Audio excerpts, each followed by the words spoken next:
Vamos a ver entonces la vascularización de la cabeza y del cuello.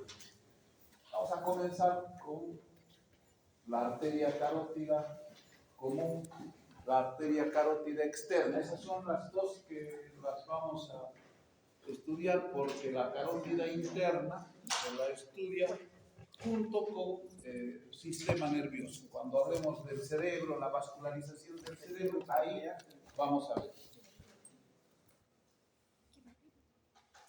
Bien, entonces, a manera de introducción, porque ahí se encuentra en su mayor parte, vamos a hablar de la región carotídea, entendida esta como la que se encuentra en la región anterolateral del cuello. Acabamos de pasar músculos, y en músculos hemos visto músculos anteriores, flexores, posteriores de la nuca, extensores, y hemos visto la región anterolateral del cuello que tiene al fondo a los músculos escalenos y superficialmente al esternocleidomastoideo. Entonces, hablar de la región carotídea es hablar de la región del esternocleidomastoideo. Si nosotros quitamos el esternocleidomastoideo, ahí se encuentra el paquete vasculonervioso principal del cuello. Vamos a encontrar a esta arteria. Entonces, ahí dice, para no entrar en repeticiones, los límites son los del propio músculo. Es decir, el borde superior mastoideo, el borde inferior con sus haces clavicular y externar, los bordes anterior y posterior del esternocleidomastoideo. Dicho de otras palabras, quitamos todo eso y ahí encontramos a esta arteria. Ahora, esta región, para hablar de la topografía de esa región, primero el plano de la piel con las características propias del cuello, delgada, laxa, hacia arriba cubierta de pelo, a veces, no siempre.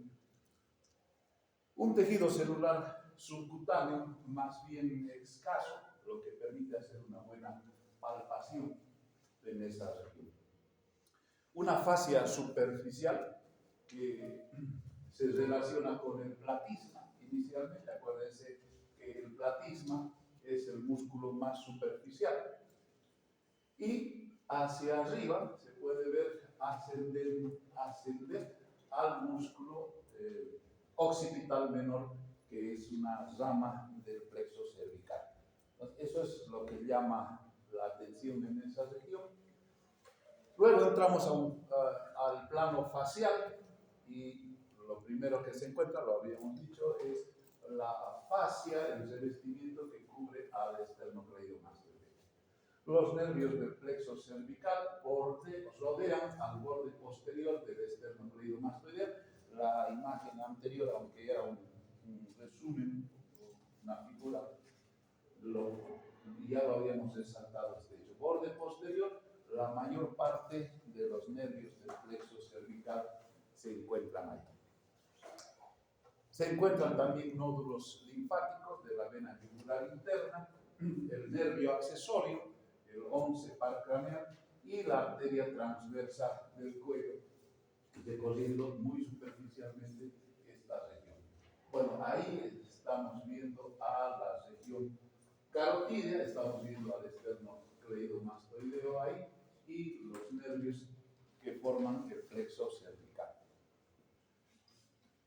Vaina carotídea. Entonces, como nosotros estamos viendo, dentro en el fondo de la región esternocleidomastoidea se encuentra el paquete vasculonervioso del cuello, el cual está conformado por la arteria carótida común, la vena yugular interna y el nervio vago. Pregunta de examen, una esencialidad, no se puede pasar de curso sin saber quiénes forman el paquete vasculonervioso principal del cuello.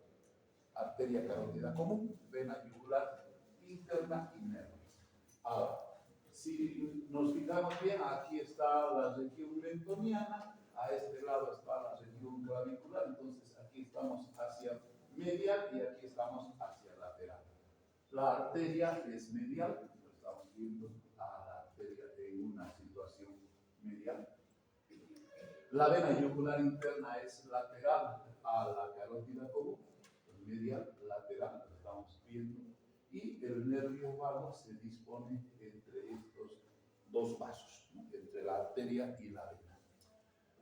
La otra cosa que hay que tomar en cuenta es que mientras el esternocleidomastoideo tiene una dirección oblicua, el paquete vasculonervioso principal siempre es vertical. Entonces cubre en la mayor parte de su trayecto, pero aún así músculo y todo se puede ver en la parte superior el trayecto que sí tiene estos vasos.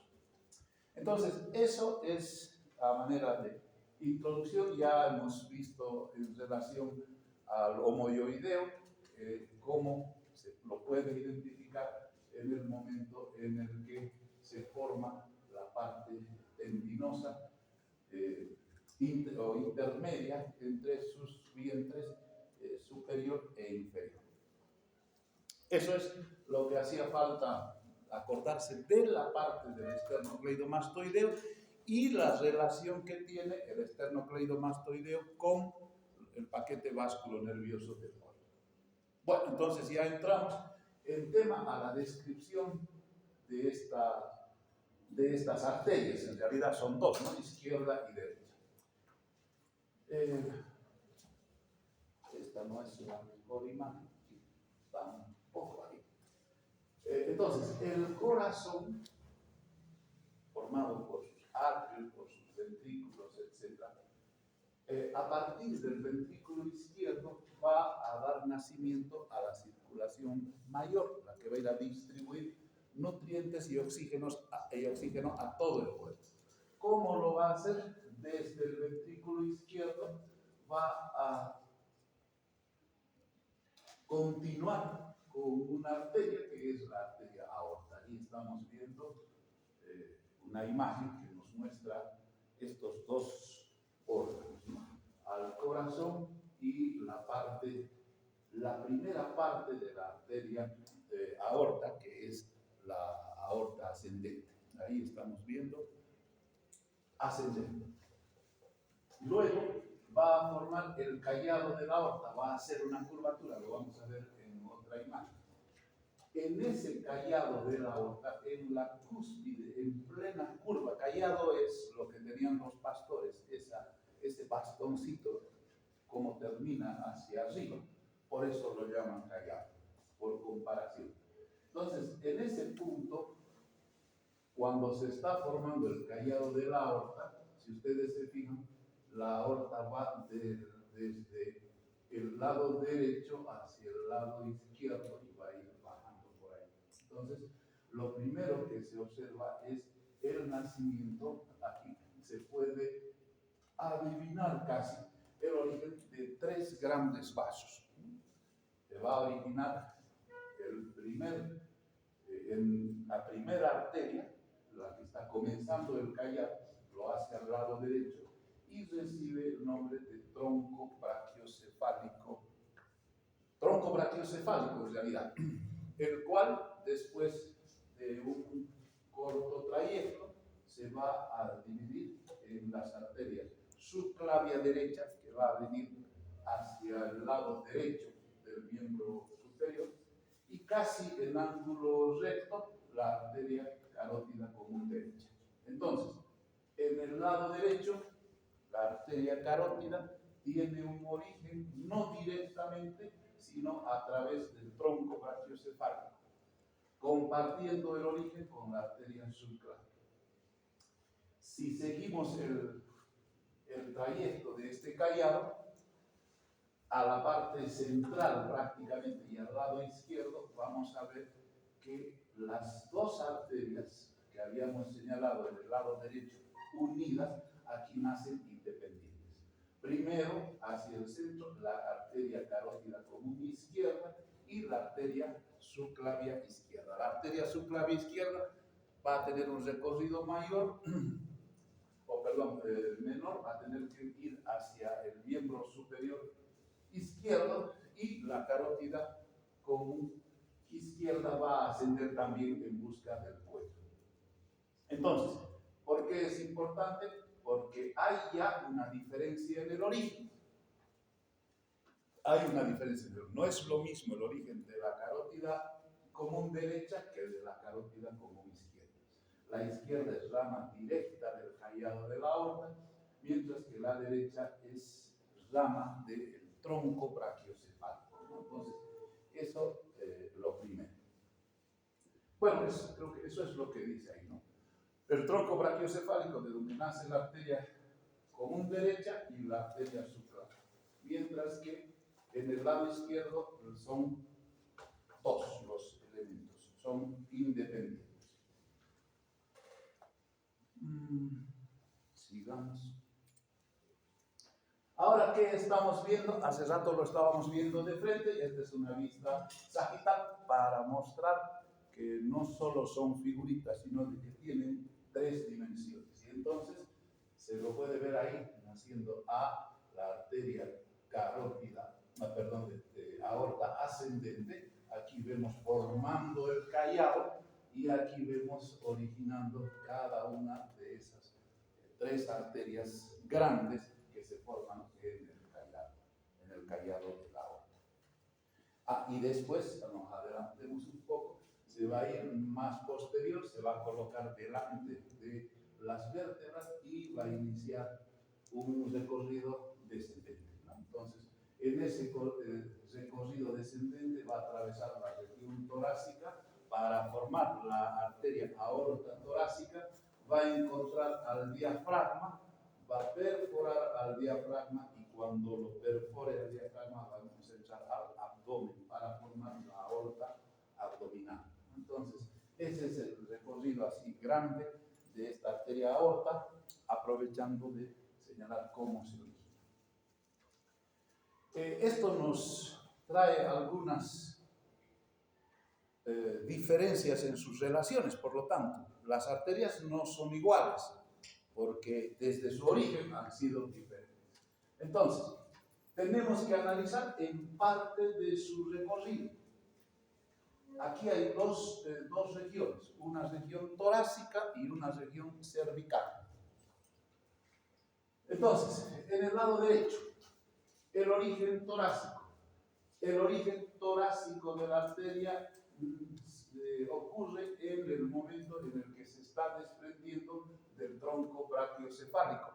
Eso va a ocurrir en la región torácica y aunque menos, porque si ustedes se ponen a pensar, la arteria carótida común izquierda, al nacer directo de la aorta y no tener ese recorrido común que tiene en el lado derecho, va a ser más extensa. Entonces, si la pregunta es ¿quién tiene más recorrido torácico? La arteria carótida común del lado izquierdo. ¿Quién tiene menos recorrido torácico? La del lado derecho. ¿Por qué? Porque nace desde el tronco brachiocefálico, mientras que la izquierda nace directamente del callado de la aorta. Entonces, la arteria carótida derecha se va a originar en el tronco brachiocefálico como rama del arco aórtico. Entonces, por lo tanto, ¿eso dónde está? Eso está en el tórax, ahí es donde se está haciendo. ¿Tiene relaciones torácicas? Tiene. Relaciones mediales. Fíjense, la tráquea y el esófago son estructuras que se encuentran medialmente. Aquí estamos viendo el eje o el paquete aerodigestivo, se llama también, ¿no? Que tiene a la tráquea, aquí podemos ver el inicio de la tráquea y sus cartílagos traqueales anterior y aquí atrás al esófago. Entonces, esas relaciones, si nos fijamos, el origen de la arteria carótida está aquí, entonces comparte relaciones mediales. ¿Qué más? Son estructuras que se encuentran medialmente a la arteria. Esófago y tráquea son mediales en relación a la arteria. Relaciones laterales. La vena cava superior y el tronco brachiocefálico se encuentran lateralmente. Estamos hablando del tronco brachiocefálico del cuello arterial, pero nos tenemos que acordar que en las venas también hay una vena brachiocefálica derecha. ¿Y por qué se la llama derecha? Porque a la izquierda también la vena tiene una vena brachiocefálica izquierda. Entonces, en venas hay dos, izquierda y derecha. En arterias solamente al lado derecho. Entonces, se va a relacionar con ella y con la vena cava superior que está llegando a la aurícula derecha. Con ella se va a relacionar. Finalmente, se van a bifurcar en las arterias carótida interna, carótida externa, a nivel del borde superior del cartílago tiroides cuando llegue a la región del cuello. Relaciones de la arteria carótida izquierda. Fíjense, y aunque aquí no se lo puede ver, dice anteriormente con la vena brachiocefálica izquierda.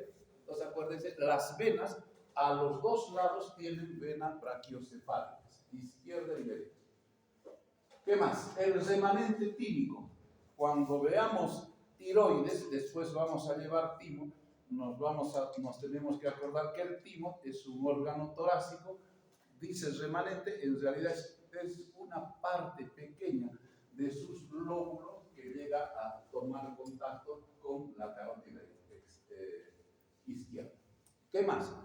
Los músculos de esta región que habíamos estudiado, los infrayoideos, especialmente el esternoyoideo y el esternotiroideo, es decir, que la arteria está cerca de la región prevertebral. ¿Qué más? Con la pleura y el pulmón izquierdo. La pleura que cubre, que envuelve al pulmón y el propio pulmón le van a dar una relación a la parte torácica, estamos hablando de la parte torácica de la arteria carótida izquierda. Ahora, hacia atrás, no medial, sino más posterior, se va a relacionar con la tráquea y el esófago que están atravesando, vienen del cuello, están en la región torácica, están entrando a la región torácica. Y el conducto torácico, del cual tenemos un par de clases para hablar de él. Medial, la tráquea y el esófago. Medial. Entonces, posterior y medial. Y lateral, el pulmón izquierdo y la pleura izquierda. Entonces, si nosotros queremos ver, ahí podemos ver más de cerca las relaciones en el lado derecho con estos dos órganos, tráquea y esófago. No he encontrado una figura igual para compartir con ustedes en el lado izquierdo. Y me he quedado con esto que nos muestra más a los músculos que hemos hablado, los músculos infrayoideos, que su relación con otras estructuras.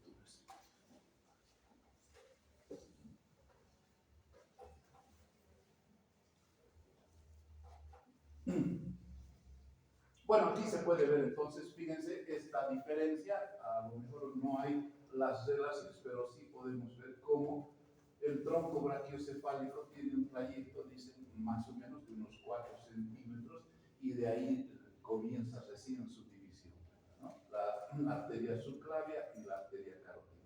Mientras que las otras dos arterias van a dar directamente a la carótida común izquierda y a la arteria subclavia izquierda. Eso es lo que estamos viendo ahí. Bien, esas son sus relaciones torácicas. ¿Qué podemos decir de las relaciones cervicales? Pues ya hemos visto que hay relaciones en el tórax, debe haber también relaciones en el cuello. Estas relaciones, fíjense, dice comunes. Eso quiere decir que para ambas arterias estas relaciones son válidas. ¿De quién está hablando? Con la tráquea, y aquí podemos ver que ya en el cuello, fíjense, hay relación de vecindad. Con la tráquea.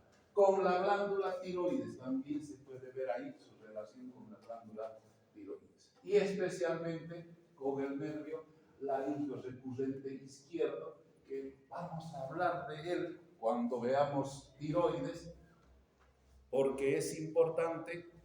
Generalmente en las tiroidectomías se lesiona y da consecuencias clínicas. Ahí es donde se habla también de su vinculación clínica. Hacia adelante se va a relacionar con la vena yugular interna, que está bajando hacia los troncos brachiocefálicos venosos. Hacia atrás, las apófisis transversas de las vértebras. Ya estamos en un plano posterior profundo y las vértebras cervicales están por detrás. La arteria vertebral, acuérdense, está ascendiendo ahí, la arteria tiroidea inferior y finalmente el tronco simpático. Relaciones cervicales izquierda y derecha son diferentes, ¿no? Aquí lo que va a hablar son de las diferencias.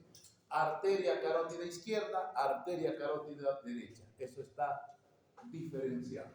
Entonces, en la parte de relaciones, cuando veamos las relaciones de la arteria, acuérdense que hay relaciones comunes y hay relaciones individuales. Esta lámina está explicando las individuales. La carótida izquierda se va a relacionar con la subclavia izquierda, es lógico, han nacido una al lado de la otra y están ascendiendo, por lo menos en la primera parte de su trayecto, al iniciar el cuello, la arteria subclavia se va a dirigir hacia el miembro superior izquierdo. ¿Qué más? El nervio vago, que ya hemos señalado, por lo general se encuentra entre la arteria carótida y la vena yugular interna. El conducto torácico, que describe un arco antes de terminar en él. No se lo puede ver aquí, casi está un esquema de toda la región. La arteria carótida derecha, esa es la que está mostrando, deja la subclavia derecha casi en ángulo recto. Hace rato hemos visto, aquí tampoco hay una imagen clara, que la arteria carótida sigue un trayecto casi vertical, mientras que la arteria subclavia derecha sigue un trayecto horizontal. Por lo tanto, hay un ángulo recto, eso es lo que dice, se divide en ángulo recto.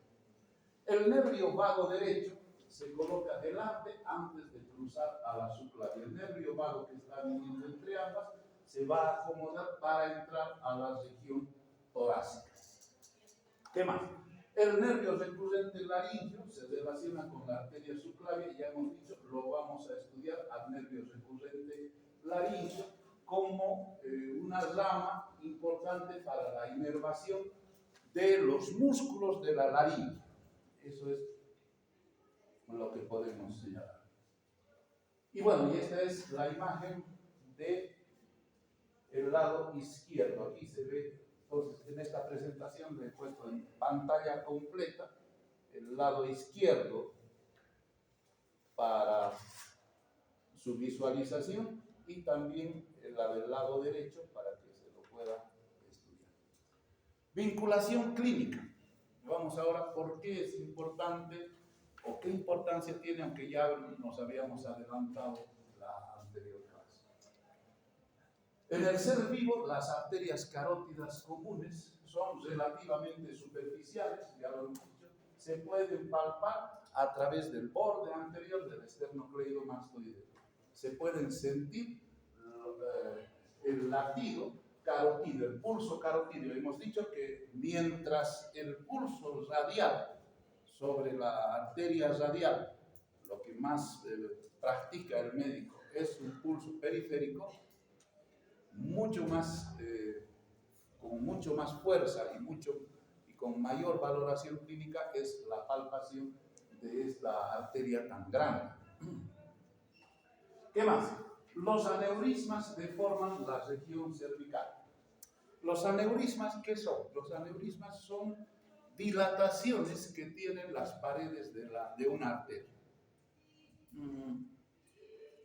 Esto es importante porque aparentemente este es un problema embriológico, no tenemos, parece que no nos interesaría, es más, muchos de nosotros no sabemos si tenemos aneurismas.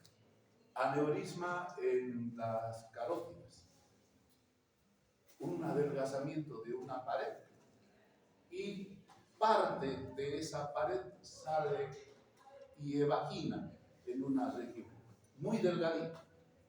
Nosotros normalmente no nos damos cuenta, pero alguna vez se revienta ese aneurisma y nos quedamos ahí.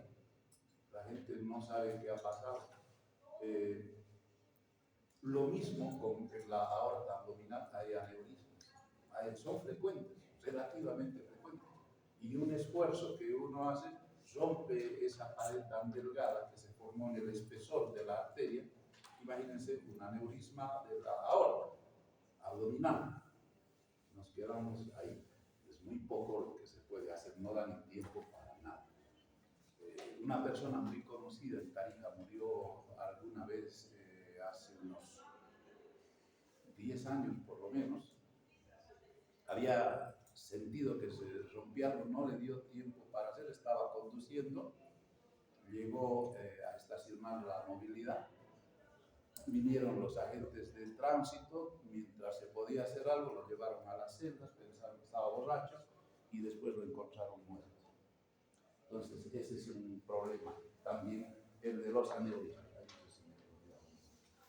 Y el otro punto y la otra vinculación clínica es que sobre la arteria, si yo encuentro a la arteria, puedo hacer una arteriografía. ¿Cómo se hace una arteriografía? Se introduce un contraste sobre el borde anterior del esternocleidomastoideo, se inyecta, generalmente se hace vario, y ese trayecto de la arteria se va a reflejar y se va a mostrar como una opacidad.